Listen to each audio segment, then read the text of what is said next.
Davanagere district ನಮ್ಮ ಮತದಾರರಿಗೆ ಧನ್ಯವಾದ ಹೇಳೋಗಳಿಗೆ, ಆಮೇಲೆ ನಮ್ಮ ರಾಜ್ಯ ಆಮೇಲೆ ದೇಶ ಮಟ್ಟದಲ್ಲಿ ಎಲ್ಲ ಕಾಂಗ್ರೆಸ್ ಲೀಡರ್ಸು, ಎಲ್ಲರೂ ಕಾರ್ಯಕರ್ತರು ಯಾರೆಲ್ಲ ಬಂದರು ಎಲ್ಲರಿಗೂ ಧನ್ಯವಾದಗಳು.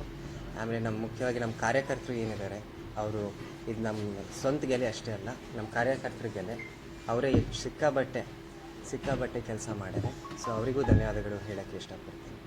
ಕೊನೆಗೆ ಒಂದೇ ಮಾತು ಹೇಳೋಕ್ಕೆ ಇಷ್ಟಪಡ್ತೀನಿ, ಅದು ಎಲೆಕ್ಷನ್ಗಳಲ್ಲಿ ಕೌಂಟಿಂಗ್ ಸಮಯನಲ್ಲಿನೂ ಪಕ್ಷ ಇರ್ತೈತೆ ರೀ. ಎಲ್ಲರಿಗೂ ಅವ್ರ ಪಕ್ಷ ಗೆಲ್ಲಬೇಕು ಅಂತ ಮನಸ್ಸಲ್ಲಿ ಇರ್ತೈತೆ. ಆದರೆ ಒಬ್ಬರು ಗೆದ್ದ ಮೇಲೆ ಅವ್ರದ್ದು ಧರ್ಮ ಎಲ್ಲರನ್ನ ಒಗ್ಗಟ್ಟಾಗೆ ಇಟ್ಕೊಂಡು ಮುಂದೆ ಹೋಗೋದು, ಅಭಿವೃದ್ಧಿ ಕೆಲಸಗಳು ಮಾಡೋದು. ಸೊ ಅದಕ್ಕೆ ನಮ್ಮ ದಾವಣಗೆರೆ ಜನಗಳು, ನಮ್ಮ ದುಗ್ಗಮ್ಮ ದೇವಿ, ನಮ್ಮ ಶಾಮೂರು ಶಿವಶಂಕರಪ್ಪರ ಆಶೀರ್ವಾದದಿಂದ ನಾವು ಗೆದ್ದೀವಿ ಈಗ. ಆಮೇಲೆ ಈ ಕೆಲಸಗಳು ಮುಂದುವರಿಯೋದು ನಮ್ಮದು ಜವಾಬ್ದಾರಿ. ಸೊ ಅದಕ್ಕೆ ನಮ್ಮ ವಿರುದ್ಧ ನಿಂತ್ಕೊಂಡಿರೋರು ಎಲ್ಲರಿಗೂ ನಾನು ಇದು ಹೇಳೋಕ್ಕೆ ಇಷ್ಟಪಡ್ತೀನಿ. ಅದು ಏನಾರ ಬೇಡಿಕೆಗಳಿರಲಿ, ನೀವು ನಮ್ಮ ಹತ್ರ ಬರ್ರಿ. ನಮ್ಮ ಮನೆ ಬಾಗಿಲು, ನಮ್ಮ ಆಫೀಸ್ ಬಾಗಿಲು, ನಮ್ಮ ಮನಸ್ಸಿನ ಬಾಗಿಲು ಯಾವಾಗಲೂ ತೆಗ್ದಿರ್ತವೆ. ಯಾಕಂದರೆ ನಂದು ಜನಗಳ ಜೊತೆ ಸ್ನೇಹದ ಸಂಬಂಧ, ಅವ್ರ ಜೊತೆನೂ ಆ ಸ್ನೇಹದ ಸಂಬಂಧನ ಬೆಳೆಸೋಕ್ಕೆ ಇಷ್ಟಪಡ್ತೀನಿ. ಅಂತಾರೆ ಈ ಮೊಮ್ಮಕ್ಕಳಿಗೆ ಅಜ್ಜಿ ಗುಣಗಳು ಭಾಳ ಬರ್ತವೆ ಅಂತ. ಸೊ ಹಂಗೆ ನಮ್ಮ ಅಜ್ಜರಂಗೆ ಅಜಾತಶತ್ರು ನಾವು.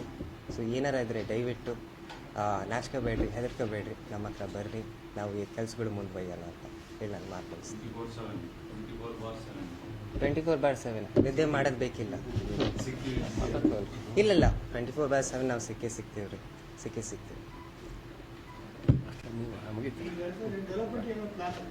Definitely sir. ಈಗ ನೀವು ನೋಡಿದ್ರಿ ಡೆವಲಪ್ಮೆಂಟ್ ಅಂದಾಗ ನೀವೆಲ್ಲರೂ ಪ್ರೆಸ್ ಅವರು ಯಾವ್ದಾರ ಸರ್ಕಲ್ ಹಿಡಿದಾಗ 101 ಜನಕ್ಕೆ ಹೇಳಿದ್ರೆ 108 ಸಮಸ್ಯೆಗಳು ಬರ್ತವೆ. ಸೊ ಅದಕ್ಕೆ ಜನಸಂಪರ್ಕ ಎಲ್ಲಕ್ಕಿಂತ ಮುಖ್ಯ. ನಿಮಗೂ ಗೊತ್ತಂಗೆ ಅಜ್ಜಾರಂಗೆ ಜನಸಂಪರ್ಕ ಇಟ್ಕೊಳ್ಳೋದು ಮುಖ್ಯ. ಈಗ ಡೆವಲಪ್ಮೆಂಟ್ ಬಗ್ಗೆ ಏನು ಮಾತಾಡಬೇಕಂದ್ರೆ, ಈಗ SS ಮಲ್ಲಿಕಾರ್ಜುನ್ ಸಾಹೇಬ್ರು ಇದು ವಿಮೆನ್ಸ್ ಕಾಲೇಜ್ ಬಗ್ಗೆ ಹೇಳಿದರು ಮೊನ್ನೆ, ಅದು ಸ್ಯಾಂಕ್ಷನ್ ಆಗ್ತೈತಿ ಅಂತ. ಸೊ ಆಮೇಲೆ ಆಸ್ಪತ್ರೆದು ಮುಂದುವೈತೀವಿ ರೀ ಸರ್. 1 ತಿಂಗಳಿನಲ್ಲಿ ಚೂರು ಪ್ರೋಗ್ರೆಸ್ ಏನೈತೆ ಅಂತ ನಿಮಗೆ ತಿಳಿಸ್ತೀವಿ. ಆಮೇಲೆ ಅದು ಚೂರು ಮನಮೋಹನ್ ಸಿಂಗ್ ಚೂರು ಕಮ್ಮಿ ವಯಸ್ಸು. ಹ್ಞೂ ರೀ. ಸೊ ಅದಕ್ಕೆ ಇವೆಲ್ಲ ಕಾರ್ಯಗಳು ಏನೆಲ್ಲ ಇದ್ದಾವೆ ನಿಮ್ಮನ್ನು ಇಂಟಿಮೇಟ್ ಮಾಡ್ತೀವಿ. ಆಮೇಲೆ ಕೆಲಸಗಳು ಮುಂದುವೈತೀವಿ ಸರ್. ಪ್ರಯಾರಿಟಿ ಅದೇ ಸರ್. ಯಾಕಂದರೆ ನೀವು ನೋಡಿದ್ರಿ ಜನದ ಬೇಡಿಕೆಗಳು, ಅದು ಕಾಮನ್ ಬೇಡಿಕೆಗಳು ಅವೆ. ಅದು ಬಿಟ್ಟರೆ ಹೌಸಿಂಗಿಂದು ನಾನು ಚೂರು ಒತ್ತು ಕೊಡೋಕ್ಕೆ ಇಷ್ಟಪಡ್ತೀನಿ. ಯಾಕಂದರೆ ನೀವು ನೋಡಿದ್ರಿ ಈ ಮಟ್ಟಿಕಲ್ನಲ್ಲಿ 150 ಮನೆ ಸ್ಲಮ್ ಬೋರ್ಡಿಂದ ಆಗ್ತಿದ್ದಾವೆ. ಅವು ಪ್ಲಾಸ್ಟಿಂಗ್ ಸ್ಟೇಜು, ಟೈಲ್ ವರ್ಕ್ ಸ್ಟೇಜ್ನಲ್ಲಿದ್ದಾವೆ. ಅದನ್ನು ಈ ವರ್ಷ ಮುಗಿತವೆ. ಸೊ ಅದೇ ಈ ಹೌಸಿಂಗಿನ ಬೇಡಿಕೆ ನೀವು ನೋಡ್ತೀರಾ, ಭಾಳ ಜನ ಬಾಡಿಗೆ ಮನೆಯಲ್ಲಿದ್ದಾರೆ, ಇಲ್ಲಾಂದರೆ ಮನೆ ಇಲ್ಲ, ಇಲ್ಲಾಂದರೆ ಹಕ್ಕುಪತ್ರದ ಸಮಸ್ಯೆಗಳು ಪ್ರತಿ ವಾರ್ಡ್ನಲ್ಲಿ ನೀವು ನೋಡಿರ ಹಕ್ಕುಪತ್ರದ ಸಮಸ್ಯೆಗಳಿದ್ದಾವೆ. ಸೊ ಅವೆಲ್ಲ ಟ್ಯಾಕಲ್ ಮಾಡೋಣ. ಆಮೇಲೆ ಈ ಹೌಸಿಂಗಿಂದ ಏನೈತ್ರಿ, ಇದು ಎಲ್ಲರಿಗೂ ಆಶ್ರಯ ಇರಬೇಕು. ಆಶ್ರಯದ ನೆರಳು ಏನೈತಲ್ರಿ ಅದು ಎಲ್ಲರೂ ಅನುಭವಿಸ್ಬೇಕು. ಸೊ ಅದನ್ನು ಮುಂದುವರಿಯೋಣ.